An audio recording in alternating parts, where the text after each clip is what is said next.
दोस्तों कई भाइयों की डिमांड थी कि भाई हमको ट्रेडिंग के लिए कंप्यूटर असेंबल करना है। आपको दोस्तों बता दूं, ट्रेडिंग के लिए कंप्यूटर असेंबल मात्र 13,500 में रेडी हो जाएगा। i7 4th जनरेशन की दोस्तों मैं बात कर रहा हूँ, जो आज कंप्यूटर असेंबल करने वाला हूँ। सारे एसेसरी के पार्ट्स और उसकी प्राइस के साथ डिटेल दूंगा और असेंबल करना भी बताऊंगा साथ में। दोस्तों i7 4th जनरेशन का रहने वाला है।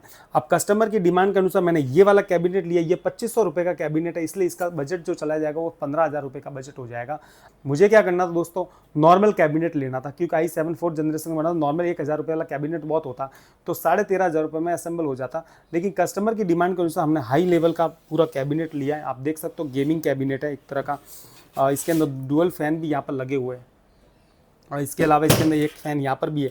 मतलब टोटल 3 फैन लगे हुए हैं।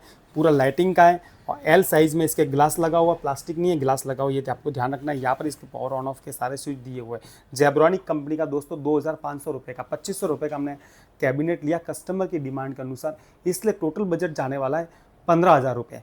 इसके अलावा मैंने i7 4th जनरेशन का इंटेल का प्रोसेसर लिया है। इसका प्राइस मैं आपको बता देता हूँ दोस्तों, 3,800 रुपये प्रोसेसर का प्राइस है। जेब्रॉनिक का बोर्ड लिया H81 का। i7 4th जनरेशन के लिए H81 का बोर्ड बहुत है दोस्तों, 1,800 रुपये का आएगा, 1,800 रुपये। इसके अलावा मैंने NVMe 128 GB का स्लॉट लिया है। इसके अंदर हम C ड्राइव इंस्टॉलेशन करेंगे ताकि कंप्यूटर बहुत फास्ट चले। ये दोस्तों आपको 1,800 रुपये या 1,600 रुपये में मिल जाएगी दोस्तों, 128 GB की। 500 GB की हार्ड डिस्क ली हमने, 1,800 रुपये, आप इसके प्राइस काउंट कर लेना। कूलिंग फैन लिया है 200 रुपये या 250 रुपये, देख सकते हो। पावर सप्लाई लिया, नॉर्मल वाला पावर सप्लाई लिया 450 वोल्ट का फ्रंट तक का, बहुत ही बेस्ट है, 500 रुपये का आ जाता है दोस्तों। 8 GB की रैम ली है, 800 रुपये की आ जाती है। और इसके अलावा मैंने 2 GB का ग्राफिक कार्ड लिया, DDR3 का नॉर्मल ग्राफिक कार्ड है, स्क्रीन हाई डेफिनेशन के लिए बहुत है। और 8 GB की रैम लिए, ये भी DDR3 की है। आपको दोस्तों ये ध्यान रखना है। मैं आपको टोटल बजट काउंट कैलकुलेशन करके बता देता हूँ। कैबिनेट मैंने लिया 2500 रुपये का दोस्तों। इसके अलावा मैंने मदरबोर्ड लिया H81 का, 1,800 रुपये का काउंट किया मैंने। ये हार्ड डिस्क है, ये भी 1,800 रुपये, 500 GB की। 128 GB का NVMe का स्लॉट लिया है, जिसका मैं 1,600 काउंट कर रहा हूँ। प्रोसेसर लिया है i7 4th जनरेशन का, 3,800 रुपये। नॉर्मल वाला पावर सप्लाई 500 रुपये, इसके काउंट कर रहा हूँ। इंटेल का कूलिंग फ़ैन है 250 रुपये और 8 GB की रैम है, DDR3 की 800 रुपये। और ग्राफिक कार्ड लिया मैंने, इसके मैं 2,000 गिन रहा हूँ। टोटल 15,050 रुपये हो रहे हैं दोस्तों। 15,000 रुपीज़ के अंदर आपका कंप्यूटर असेंबल होकर तैयार हो जाएगा। आप खुद घर बैठे असेंबल कर सकते हो। किस तरह से करना पूरा वीडियो इसी में बताऊंगा दोस्तों। वीडियो को बिना स्किप किए पूरा देखना और आपको अच्छा लगे तो चैनल को सब्सक्राइब करना ना भूलें। दोस्तों कंप्यूटर को असेंबल करना चालू कर रहे हैं, ध्यान से आप पूरा वीडियो देखना। दोस्तों एक बात और बता दूँ, ट्रेडिंग के लिए कंप्यूटर असेंबल हो रहा है, इसका मतलब ये नहीं कि आप सिर्फ ट्रेडिंग ही कर सकते हो। इसके अंदर आप अपना MS ऑफिस चला सकते हो, फोटोशॉप, कोरल ड्रो, और अगर आप ऑनलाइन गेम भी खेलते हो तो भी कोई प्रॉब्लम नहीं है। कंप्यूटर बहुत फास्ट चलने वाला i7 4th जनरेशन कंप्यूटर रहेगा।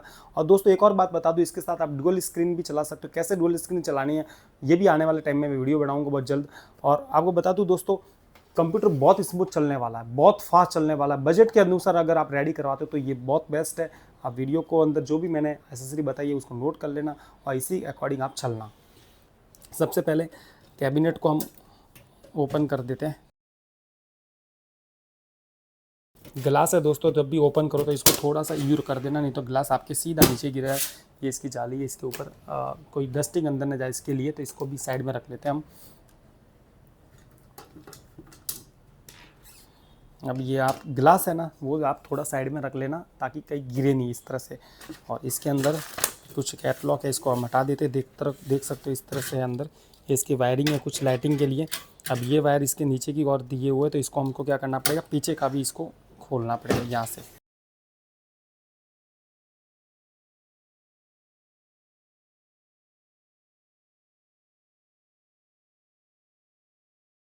ये जो वायर है यहाँ से हम वापस फिर से इसको बाहर निकाल देते हैं यहाँ से।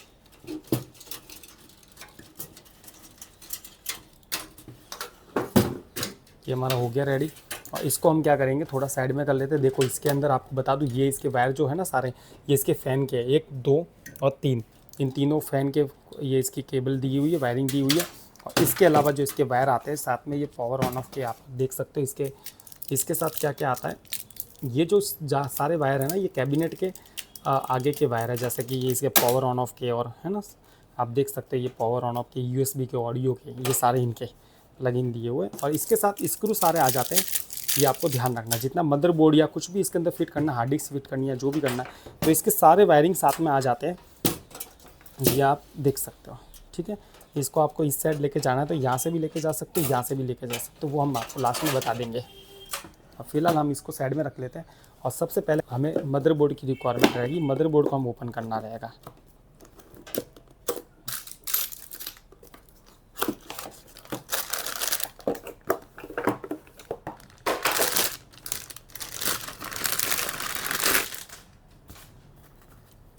मदरबोर्ड को जब भी रखो तो इसके ऊपर ही रखना है, इस तरह से। के अंदर मदरबोर्ड के अंदर सबसे पहले आपको प्रोसेसर लगाने के लिए इसको आप इस तरह से निकालोगे, इस तरह से, और इस तरह से इसको ओपन करोगे। फिर आपको क्या करना है, प्रोसेसर लेनी है। प्रोसेसर को आप देख लेना, यहाँ पर खाँचे बने हुए, यहाँ पर और यहाँ पर, सेम एजिटी इसके अंदर भी देख सकते हो, यहाँ भी खाँचा बना हुआ है, यहाँ भी खाँचा बना हुआ, इसके ऊपर आप एजिटी इसके इस तरह से रख सकते हो, और कुछ भी नहीं करना, इस तरह से रख लेना। और आप इसको एजिटी इस तरह से बंद कर सकते हो, और यहाँ पर इसको इस तरह से लॉक कर सकते हो। अब क्या करेंगे, कूलिंग फ़ैन इसके ऊपर फिट करना। कूलिंग फ़ैन जब भी फिट करो दोस्तों, ध्यान रखना, कूलिंग फ़ैन को थर्मल पेस्ट लगा हुआ आता है। अगर आपके थर्मल पेस्ट लगा हुआ नहीं है तो आप अलग से थर्मल पेस्ट लगा सकते हो, कोई इशू नहीं है। मेरे लगा हुआ आया तो मुझे लगाने की ज़रूरत नहीं है। और इसको इस तरह से फिट करोगे। इनको जब भी आप फिट करते हो तो ये आप ध्यान रखना कि ये जो क्लिप है ना, इसको आप ऊपर खींचना, फिर इसको प्रेस करना, इस तरह से। ये देखो आ जाएगा, और इस तरह से आएगा अंदर। अब इस एज इट इज़ इधर भी आपको फिट करना है, तो सेम एज इट इज़ आप इस तरह से इसको फिट करोगे। आप देख सकते हो एज इट इज़ ये फिट हो रहा है, देख सकते हो। इसको जब भी फिट करो ना, इसके पीछे के क्लिप आप देख लेना कि ये फिट हो गए कि नहीं हो गए। अगर ये फिट हो गए तो आप देख लेना, इसको यहाँ से आप पकड़ लेना एक बार, ये गिरना नहीं चाहिए, तो ये फिट हो गया दोस्तों। ठीक है, अब इसके अंदर आपको रैम लगानी है दोस्तों। ध्यान रखना 8 GB की रैम लिए, DDR3 की रैम लगेगी। अगर आप इसकी जगह अगर रैम बढ़ाना चाहते हो तो 8 GB की जगह 8 GB और कर सकते हो, 8 GB 16 GB रैम कर सकते हो, कोई इशू नहीं है। कंप्यूटर और भी थोड़ा स्मूथ चलेगा। बाकी 8 GB के अंदर भी स्मूथ चलने ही वाला है। आपको लग रहा है मुझे 16 GB करना है तो 800 रुपये का खर्चा बढ़ जाएगा, आप कर सकते हो। ठीक है, आप रैम को फिट करो तो देख लेना यहाँ पर गैप ज़्यादा या गैप कम है, देख सकते हो। और सेम एज इट इज़ यहाँ पर भी है, गैप ज़्यादा या गैप कम, कोई भी एक स्लॉट यूज़ कर लो आप। इसके अंदर आप रैम को इस तरह से फिट करोगे, यहाँ गैप ज़्यादा या गैप ज़्यादा है, इसको इस तरह से आप इसको लगा दो, इस तरह से। ये रैम हमारी फिट हो चुकी है, आप देख सकते हो। ठीक है, और ये जो वायर है आप देख सकते हो, इसके अंदर प्लग यहाँ पर दिए हुए। वायर के लिए मैं आपको बता दूँ, ये यहाँ पर दिए हुए देख सकते हो, ये वाला है। आप इसके अंदर इसको कनेक्ट कर सकते हो, ये इस तरह से 2 पॉइंट दिए हुए हैं। आप कोई भी एक यूज कर सकते हो, इस तरह से आप इसको लगा दो, कोई भी एक के अंदर आप लगा सकते हो। इस तरह से लगाना है, यहाँ खाँचा बना हुआ है, और सेम इसके भी ऐसे ही है। तो आप इस तरह से इसको यहाँ पर कनेक्ट कर सकते हो, ये इस तरह से। ये हमारा काम यहाँ तक हो चुका है।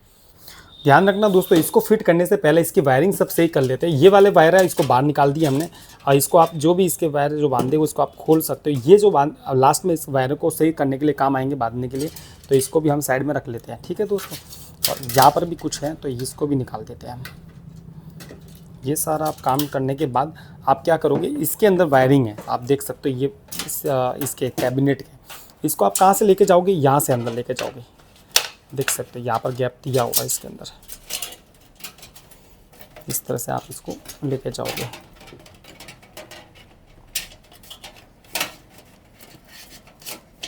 ये काम आपका हो चुका है। अब आप यहाँ इस साइड आ जाओ, देखो ये वायर हमारे यहाँ आगे। ठीक है, ये इतना होने के बाद आप क्या करोगे, इस बोर्ड को अंदर फिट करना है हमें। बोर्ड को फिट करने के लिए आप कैसे करोगे, आप बोर्ड को फिट करने से पहले ध्यान रखना, ये मदरबोर्ड जो आपके यहाँ साथ में आया होगा उसके अंदर ही ये पट्टी आई होगी। ठीक है, इसको आप क्या करोगे, इस तरह से आप इसके अंदर लगाओगे यहाँ पर, और ये आपके अंदर से लगेगा, इस तरह से लगेगी, ये ध्यान रखना। क्योंकि सीधी बात है, आप दिखा दे तो आपको बोर्ड भी ऐसे फिट होने वाला है, इस तरह से बोर्ड फिट होने वाला है।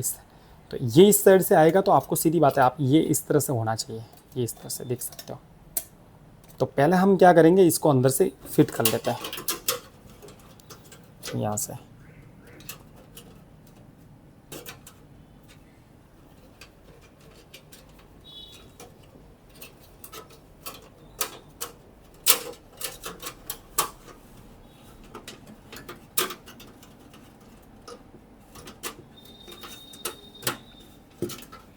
ये इतना होने के बाद आप क्या करोगे, इसके अंदर ये बोर्ड आपको यहाँ से लेके जाना है अंदर, यहाँ से देख सकते हो। और ये ध्यान रखना कि जब भी आप इसको लेके जाओ, आपके अंदर स्क्रू लगाने के लिए चार पॉइंट दिए हो, 1 2 3 और 4, ये मिलने चाहिए। ये आपको स्पेशली ध्यान रखना है, देख सकते हो ये इसी तरह मिलने चाहिए इसके अंदर,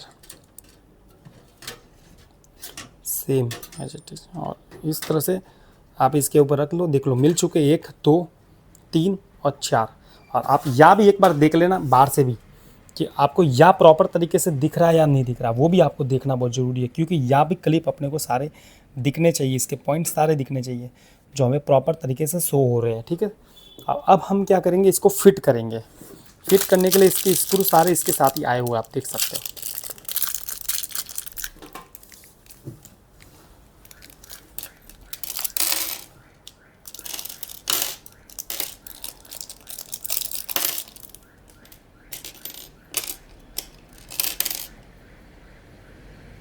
छोटे वाले जो स्क्रू होंगे वो इसके बोर्ड के हैं, जैसे इस तरह के 1 2 3 और हमें इस तरह से 4 लेने हैं। इसको हम साइड में रख लेते हैं, क्योंकि जो हमें काम में लगेंगे वही हम लेंगे, क्योंकि जो बहुत सारे इसके साथ तो आते हैं, सारे काम के हमारे नहीं होते स्क्रू।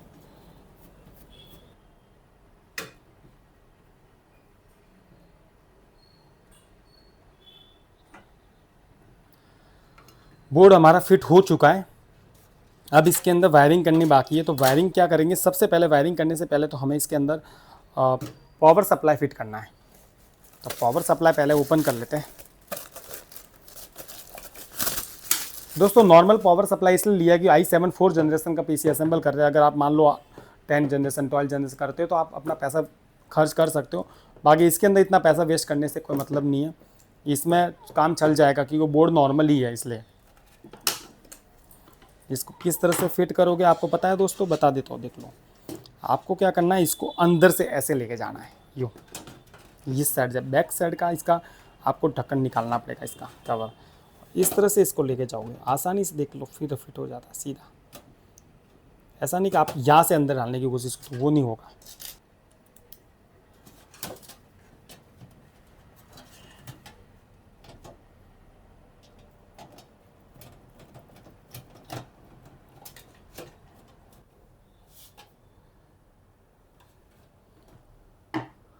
पावर सप्लाई हमारा फिट हो चुका है।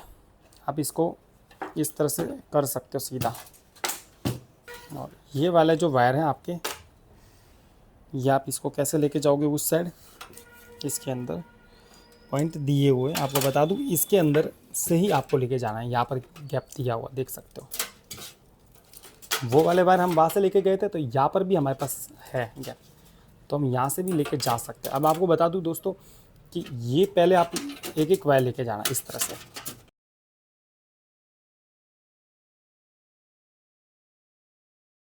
इस तरह से हम यहाँ इस साइड आ जाते हैं और ये देख लो, ये वायर सारे आपके इस साइड आ चुके हैं। अब हमें क्या करना रहेगा, सबसे पहले आपको ये बता दूं कि ये जो 6 पिन, ये 8 पिन है, इसको आपको 8 पिन को यूज़ नहीं करना है। इसके अंदर से एक पिन निकाल दो इसमें से, इस तरह से। और ये लास्ट वाली जो पिन है ना, ये दोस्तों इसके अंदर लगेगी। आप देख सकते हो थोड़ा सा गैप कम है, तो इसलिए मैं पहले से बता देता हूँ। 8 पिन का दिया हुआ स्लॉट लास्ट में, यहाँ पर ही फिट होगा। ये ध्यान रखना, 4 पिन को ही यूज करना है आपको इस तरह से। ये वाली पिन आपको यूज नहीं करनी है, सिर्फ 4 पिन का यूज करना है, ठीक है। ये वाला जो वायर है मेन मदरबोर्ड का पावर का वायर है, आप इसको क्या करोगे, यहाँ पर फिट करोगे इस तरह से। ये जो वायर लगा है वो दोस्तों देख लेना फिक्स आ गए हैं, मतलब थोड़ा और दूरी होती तो ये नहीं आते। अब आपको दोस्तों मैं बता दूं कि थोड़ा महंगा वाला आप पावर सप्लाई लेते तो क्या होता है, उसके वायर थोड़े लंबे आते हैं। और ये क्या है, नॉर्मल वाला है, थोड़ा कम बजट वाला, तो इसके वायर भी थोड़े क्या शॉर्ट आते हैं। लेकिन हमारा काम हो चुका है। अगर ये अगर वायर मान लो शॉर्ट आते तो दोस्तों हमें पावर सप्लाई दूसरा ही लेना पड़ता है। ये भी मैं आपको बात बता दूँ, सारे वायरिंग हो चुकी है हमारी।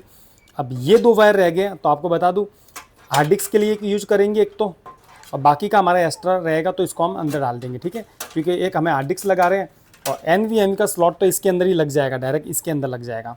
तो आपको बता दूं किस तरह से लगाना है। ये भी इसके अंदर ये जो पॉइंट है ये आपको ओपन करना है। ये हमको बाहर से ही रखा, बोर्ड जब बाहर था तभी लगा देते तो भी कोई प्रॉब्लम नहीं थी, लेकिन हम अभी लगा देते हैं।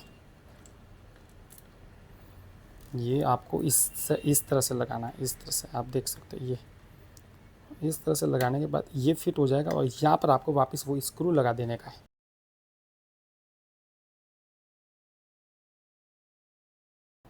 ये हमारा NVMe 128 GB का स्लॉट लग गया यहाँ पर। अब इसके अंदर हार्ड डिस्क 500 GB की हार्ड डिस्क फिट कर लेते हैं हम। दोस्तों जब भी 500 GB की हार्ड डिस्क फिट करो, ये देख लेना हार्ड डिस्क से 2 वायर है, 2 पावर के वायर हैं। दोनों वायर हमारे काम के नहीं, हमें एक ही हार्ड डिस्क लगाते हैं, एक ही हार्ड डिस्क लगा रहे हैं। एक तो हमें ऑलरेडी 128 GB की NVMe लगाई हुई जो बोर्ड के साथ ही फिट कर दी हुई है। इन दोनों वायरों को हमको क्या करना पड़ेगा, इस साइड लेके जाना पड़ेगा। आप यहाँ से देख सकते हो, जैसे आप इस साइड लेके जाओ, यहाँ से आप देख लेना, यहाँ से आप खींच लेना। यहाँ पर लाने का वजह ये है दोस्तों कि हार्ड डिस्क का जो स्लॉट यहाँ पर दिया हुआ, यहाँ पर हार्ड डिस्क फिट होगी। किस तरह से फिट होगी वो भी मैं बता देता हूँ। ये वाले जो पॉइंट है ना वो इस साइड रहेगा और इस तरह से यहाँ पर फिट होगी और यहाँ से इसके स्क्रू लगेंगे। हार्ड डिस्क फिट करने से पहले दोस्तों ध्यान रखना, इसके वायरिंग पहले लगा देना, फिर बाद में आपको बहुत परेशानी होने वाली है। इसलिए यहाँ से पहले इसके पावर का वायर लगा देते हैं, इस तरह से आप देख सकते हो यहाँ पर। और ये इसका साटा केबल है जो डेटा ट्रांसफ़र के लिए काम करता है और इसको यहाँ पर इस तरह से फिट कर देते हैं। ये काम होने के बाद फिर आप हार्ड डिस्क यहाँ पर लगा देना। जब भी हार्ड डिस्क फिट करो दोस्तों देख लेना, यहाँ पर आपको पॉइंट आपके दिखने वाला है, ये देख सकते हो 1 2 3 4, ये चारों खांचे आपके मिलने चाहिए और इसके अकॉर्डिंग आप इसके अंदर स्क्रू लगा सकते हो इस तरह से। और मैं यहाँ से इसको फिट कर लेता हूँ।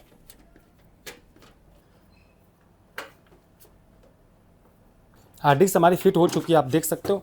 अब हमें क्या करना पड़ेगा, ये वायर हमारा एक्स्ट्रा है तो इसको क्या करेंगे, इसको अंदर रख लेते हैं। ये हमारे काम का नहीं है ये वाला, ये कभी इन फ्यूचर और हार्ड डिस्क लगानी है तो आप लगा सकते हो इसके अंदर। इसको हम देखो साइड में रख लेते हैं और ये जो साटा केबल है ना इसको हम उस साइड लेके जाएंगे, यहाँ से इसके बोर्ड के साथ कनेक्ट करना पड़ेगा और ये भी वायर इसके अंदर इस तरह से रख लेते हैं। ये काम हमारा यहाँ से हो चुका है, अब इसका हमें काम नहीं है। ये वाला हमने यहाँ से पैक कर दिया, यहाँ का हमारा काम ख़त्म हो चुका है और यहाँ पर आ जाते हैं हम, ठीक है। और आपको बता देता हूँ ये वाले जो वायर हैं ये फ़ैन के आपके, तो इसको भी हम साइड में कर लेते हैं। ये साटा का पॉइंट है, आप कोई भी एक यूज कर सकते हो, देख सकते हो आपके पास 3 है, 1 2 3, आप 3 इसके अंदर हार्ड डिस्क या SSD लगा सकते हो। और मैं इसके अंदर इसको कनेक्ट कर देता हूँ इस तरह से। ये मैंने यहाँ पर फिट कर दिया, देख सकते हो। आपको लग रहा है कि भाई आपको इसके अंदर फिट करना है तो आप इसके अंदर कहीं पर भी फिट कर सकते हो। ये आपका काम हो चुका है। अब बात आती है, जो भी हमने पावर सप्लाई के जो वायर आ रहे थे वो सारे फिट कर चुके हैं। अब बात आती है कैबिनेट के वायर। कैबिनेट के अंदर 3.2 का USB का पॉइंट है जो आपके यहाँ कनेक्ट होगा, आप देख सकते हो यहाँ पर, ठीक है। इसका पॉइंट आप देख लेना, खाँचा इसका यहाँ पर खाँचा दिया हुआ है, ये देख सकते हो। इसके अकॉर्डिंग ही इसको आप यहाँ पर ही फिट करोगे इस तरह से। ये आपका फिट हो चुका है। इसके अलावा आपके पास जो पॉइंट दिए हुए वो आप देख सकते हो, ये वाले USB के ऑडियो के, USB का ऑडियो का कहाँ पर आएगा आपको बता दूँ, यहाँ पर ये USB का पॉइंट दिया हुआ देख सकते हो, ये रहा, ठीक है। और ऑडियो का पॉइंट यहाँ पर दिया हुआ देख सकते हो। क्योंकि ये जो पॉइंट कैसे पता चलता है कि इसके अंदर देखो ये सारे पॉइंट दिए हुए लेकिन इसके यहाँ पर नहीं है, तो इसके अकॉर्डिंग ही यहाँ पर भी सेम है। तो आप इसके अकॉर्डिंग आप इसको ऑडियो को वायर आप यहाँ पर फिट कर सकते हो। सेम एज इट इज इसके अंदर आप ऐसे लेके जाओगे ना तो सेम एज इट इज इस तरह से फिट हो जाएगा, इस तरह से। ये हमारा काम हो चुका है यहाँ से। अब USB का कनेक्ट करना है तो यहाँ पर USB का कनेक्ट करोगे और यहाँ सारे ये जो पॉइंट है ना ये देख सकते हो, इसके सारे पावर ऑन ऑफ के, ये इसके लिए आप पैनल दिया हुआ देख सकते हो। कलर वाइज जो दिया हुआ इसका पैनल है। ये किस तरह से फिट करना है ये भी मैं आपको बता रहा हूँ दोस्तों। पैनल को किस तरह से फिट करना आप देख सकते हो, इसके ऊपर सारा लिखा हुआ आप देख सकते हो। HDD LED, power LED, reset क्या है, LED का है, सारा इसके अंदर लिखा हुआ आप देख सकते हो। और इसके अकॉर्डिंग आपको फिट करना है। इसके अंदर देखो पॉइंट बने हुए हैं, इस ग्राफ्ट के अनुसार ये आपको मदरबोर्ड के साथ मिल जाएगा। इसके अकॉर्डिंग आप फिट कर लेना सारे पॉइंट, ठीक है। सबसे पहले पावर LED का लिखा हुआ है, आप इसके अंदर देख लेना, इस तरह से ही रखना इसको एज इट इज इस तरह से, ठीक है। और ये भी इस तरह से ही है देख सकते हो। एक पॉइंट यहाँ पर नहीं है, इसमें भी एक पॉइंट यहाँ पर नहीं है। इसके अकॉर्डिंग आप फिट कर सकते हो। सबसे पहले नीचे रीसेट का है, एक पॉइंट है वहाँ पर रीसेट का, आप देख सकते हो।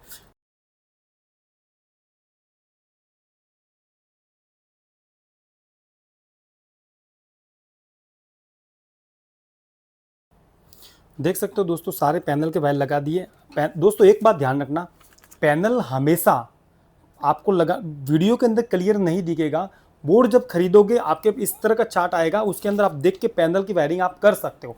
ये आपको ध्यान रखना। हो सकता है कि इस वीडियो के अंदर क्लियर ना दिखे क्योंकि बहुत छोटा होता है, कैमरे के अंदर शूट करना बहुत मुश्किल होता है दोस्तों। आप इसके अंदर देख के कर सकते हो। जब भी बोर्ड खरीदोगे उसके साथ आपको ये पैनल का पूरा चार्ट बना हुआ दिखेगा और मिल जाएगा, ठीक है दोस्तों। अब जो हमारा वायर रह गया, एक तो ये यूएसबी वाला रह गया और ये यहाँ पर कनेक्ट कर देते हैं। सबसे पहले तो देख सकते हो दोस्तों, ये हमने यूएसबी के पॉइंट कनेक्ट कर दिए, सारा वायरिंग कंप्लीट हो चुका है। अब आप ध्यान रखना, जो फैन 3 फैन इसके अंदर लगे हुए लाइटिंग वाले, इसके अंदर पावर देने के लिए क्या करना पड़ेगा, मैंने बोला था लास्ट में कि हार्ड डिस्क के लिए हमारे पास 2 वायर थे, जो एक्स्ट्रा वायर थे उसको फिर से इसके अंदर से निकालते हैं और ये वाला पॉइंट हमें यूज करना पड़ेगा, ठीक है, क्योंकि इसके अंदर ये कनेक्ट करेंगे तभी इसके अंदर पावर आएगा। तो इस तरह से इसको कनेक्ट कर सकते हैं, आप देख सकते हैं इस तरह से, ठीक है। ये वाला अपना काम हो चुका है। अब लास्ट अपना काम क्या रह गया दोस्तों, ग्राफिक कार्ड लगाना। अब ग्राफिक कार्ड लगाने से पहले आपको ध्यान रखना क्या करना है आपको। पहले मैं ग्राफिक कार्ड को ओपन कर लेता हूँ इसके अंदर से।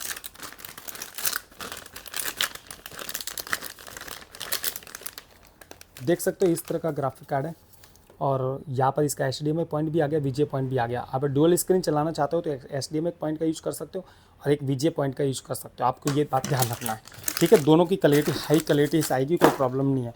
इसके लिए आपको क्या करना पड़ेगा, सबसे पहले ग्राफिक कार्ड के लिए स्लॉट हमारे पास दिया हुआ है यहाँ पर, और ये वाला जो पॉइंट है ना, इसको आपको निकालना पड़ेगा क्योंकि ये हमें डिस्टर्ब देगा बीच में।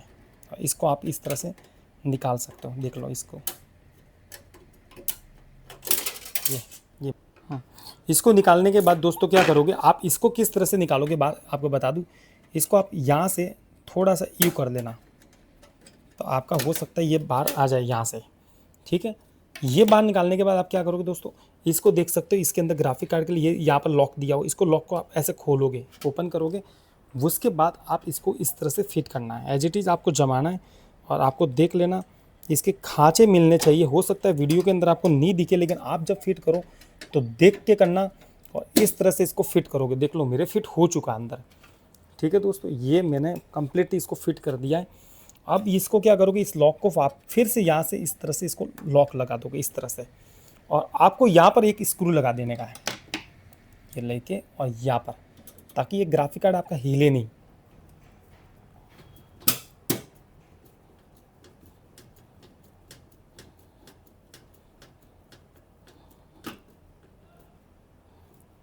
ये हमारा यहाँ पर हो चुका है, देख सकते हो ये हमने ग्राफिक कार्ड यहाँ लगा दिया, बिल्कुल भी नहीं हिल रहा। आप इसके अंदर वायरिंग करोगे कोई प्रॉब्लम नहीं।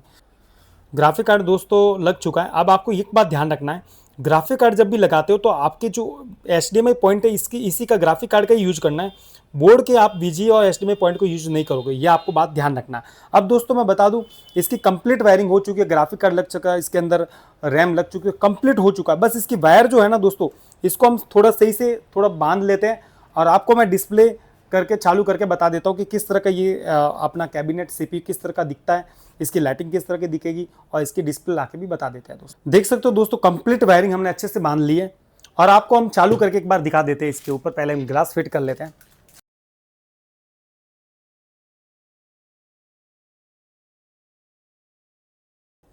यहाँ से इसके देखो पावर केबल आपके दोस्तों यहाँ लगेगा, ये इसका पावर केबल यहाँ लगेगा, और इसका HDMI केबल किसके साथ कनेक्ट होगा, ग्राफिक कार्ड के साथ कनेक्ट होगा, ये आप ध्यान रखना, ठीक है। और इसके अलावा ये USB माउस का और ये कीबोर्ड का USB, और यहाँ से हम क्या करेंगे, इसको चालू करेंगे। देख सकते हो यहाँ से, देख सकते हो बहुत ही शानदार लुक है फैन की लाइटिंग, और डिस्प्ले भी आप देख सकते हो। बूट के लिए ऑप्शन आएगा आपके पास, क्योंकि इसके अंदर अब Windows 10 या आप Windows 10 इंस्टॉलेशन करोगे तब ये आपके लिए रेडी हो जाएगा। दोस्तों मैं एक बात बता दूं, Windows 10, Windows 7 या Windows 11 बूटेबल पेन ड्राइव कैसे बनानी है, सारे वीडियो मैंने बनाए हुए, और उसको इंस्टॉलेशन कैसे करना उसके भी वीडियो बनाए हुए, सारे वीडियो आपको मेरे चैनल के अंदर मिल जाएंगे। और दोस्तों एक बात बता दूं, ये कैबिनेट के साथ ये PC सिर्फ 15,000 रुपये में असेंबल हुआ है विथ इंक्लूडिंग GST। दोस्तों इस CPU को अगर आप कोई भी किसी को बताओगे ना तो कोई नहीं बोलेगा 15,000 रुपये में रेडी हुआ है दोस्तों, इसका ज़्यादा ही अमाउंट बताएगा। एक और बात बताऊँ, इसके अंदर आप ट्रेडिंग के साथ साथ MS ऑफिस का सारा काम, Photoshop, Corel Draw, online game सारा कर सकते हो दोस्तों। नॉर्मल CPU नहीं बना है, i7 4th जनरेशन का है, 8 GB रैम है, 128 GB की इसके अंदर SSD लगी हुई है NVMe वाली, और 500 GB की हार्ड डिस्क लगी हुई है। अगर इसके अंदर कोई आप अपग्रेड कराना चाहते हो तो दोस्तों इसके अंदर 8 GB रैम और लगवा सकते हो, आपके लिए बेस्ट है। और अगर इसके अंदर और भी आपको हार्ड डिस्क बढ़वानी है तो आप इन फ्यूचर इसको अपग्रेड कर सकते हो। मेरे हिसाब से 8 GB की रैम बहुत है दोस्तों बता दूं, हम जो वीडियो बनाते हैं पूरा आपको कंप्लीट नॉलेज देते हैं। हम ये बिल्कुल नहीं कहते कि आप हमारी शॉप से खरीदो, आप जहाँ से भी आपको अच्छा लगे वहाँ से खरीद सकते हो। दोस्तों हम ये चाहते हैं कि आपको नॉलेज मिले और आप जब मार्केट में जाओ खरीदने तो आपको नॉलेज के अनुसार आपके पैसे बचे। दोस्तों इसी प्रकार के टेक्निकली वीडियो देखने के लिए मेरे चैनल पर आप जुड़े रहना, अपने दोस्तों को भी शेयर करना और आपको अच्छा लगे तो चैनल को सब्सक्राइब करना बिल्कुल ना भूलें। Thank you.